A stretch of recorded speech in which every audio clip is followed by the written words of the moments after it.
Give us an update on BP's role in all of this, and do you think any BP executives will ever be held accountable for this? I think what we're seeing here is BP and these other corporations have so much money now that they can use not just the Coast Guard as a shield, like what we saw in the Gulf when the Coast Guard was ordering cameras away and people off beaches, but they can use our whole federal government as a shield, and they can just sort of fade into the background, especially now with the Citizen United case that happened in January of this year that opens basically corporate treasuries to unlimited campaign spending. Corporations can spend the money up front, or they can just simply go in the back door to these politicians' offices and say, if you vote this way, then we will launch a campaign against you and you won't get elected again. So it can be sort of through the front door or through the back door. They've got our politicians completely hamstrung right now. And really, it is like these invisible puppeteers controlling the strings of our politicians. So I think they can, like BP, sort of pull a vanishing act, except if you turn on your TV and you see all these happy ads that everything's fine in the Gulf. They can kind of step back and let their shields, their corporate shields, their corporate puppets, our elected politicians, do their work for them. I mean, that's really what we're seeing. Will BP be held accountable? Well, if what happened to us in the Exxon Valdez is any indication, we fought with 80 law firms for 20 years, and we ultimately lost. We got paid, we were reimbursed 10 cents on the dollar. It was 20 years too late to help with the foreclosures, the bankruptcies, the divorces, the mortgages. And when Exxon and now BP says we will make you whole, exactly what is the price for a divorce, a suicide, domestic violence? I mean, it is impossible. It is impossible to clean up an oil spill once it has spilled, and to undo all the other damage that ripples out of the financial losses that go on for possibly decades. Tell us about BP's role in schools.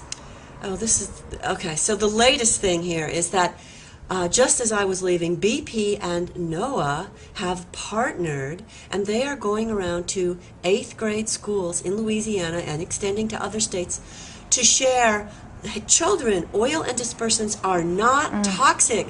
Here we have an aquarium, have a little bit of cocoa powder, hot chocolate, no problem. Put that on, that's the oil, put in Dawn dish soap, poof, it all disperses. And it's all gone, end of problem.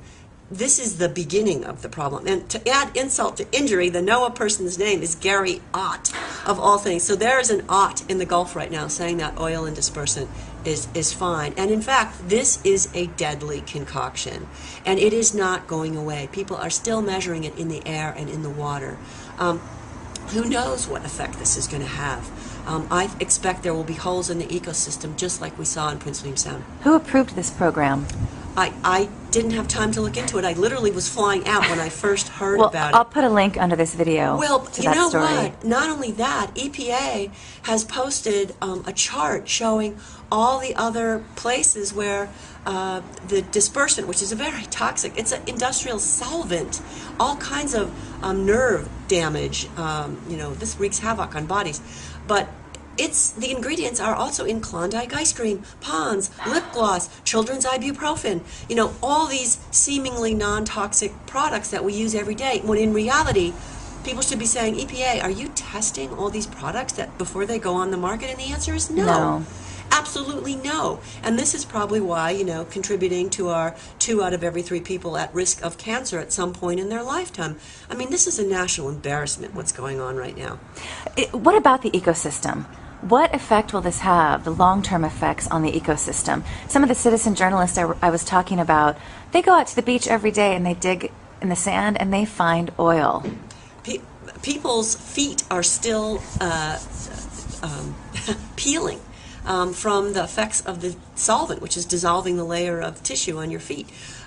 So what I'm thinking is that this oil did come ashore, and we know it's on the bottom of the Gulf, 2 inches thick. We know it's back in the marshes, and people also now know that the solvent allowed the oil and the dispersant itself to penetrate deeply into the marsh grasses where the roots got damaged, and it looks like the water transportation cycle is somehow messed up. So this is an evolving story right now. I do anticipate that short-lived species that were young of the year when this 4-month fiasco was going on with fresh dispersant, fresh toxic oil, I don't see how anything could have survived that. So we need to stay with the Gulf and believe the stories of the people down there. I know there are students looking into this and trying to do forecasts, but I anticipate there will be holes in the Gulf ecosystem. And whether they'll all add up ultimately to a collapse, like what happened in Prince William Sound, I don't know. Are you still receiving invitations from mainstream media outlets? I received so many that I could have filled every waking moment of my day, and I actually stopped doing them, which was probably an unfortunate call on my part, just because there were so many stories and the people of the Gulf wanted to know where were the doctors, how do they treat these skin rashes, where do they go, that it took all my time and energy to do that. And I did get the Huffington Post Changemaker 2010 award for my few blogs, but actually really for the work of community building.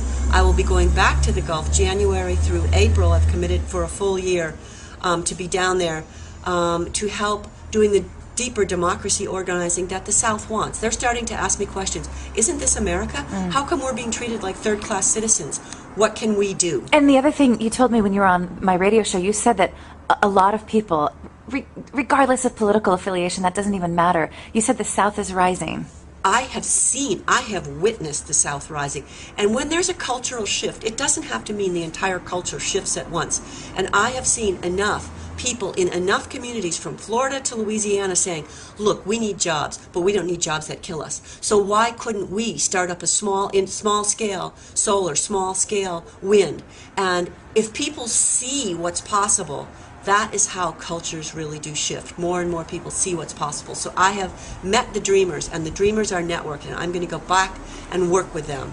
And for people who are watching who want to take action on this, what is the most effective thing we can do? Well, stay abreast of what's going on in the Gulf, because I'm still hopeful that this can be a turning event. BridgeTheGulfProject.org, RikiOtt.com. I will be posting direct action protests where people can get involved, petitions that people can sign. But also, it's going to be about doing the deeper democracy organizing in your own community. What would your community look like if it was to start shifting? What would your neighborhood look like? And on these direct action protests and rallies, do them in your own neighborhood. So even if it's happening in Washington, D.C. or down on the Gulf, you could do a solidarity rally with your children and alert people that it's not okay for our democracy to be hijacked. Riki Ott is a marine toxicologist from Alaska. She survived the Exxon Valdez oil disaster. She has spent 5 of the last 6 months in the Gulf fighting for the people, fighting for the underwater life, and she's going back in January. Riki, thank you so much. You're welcome.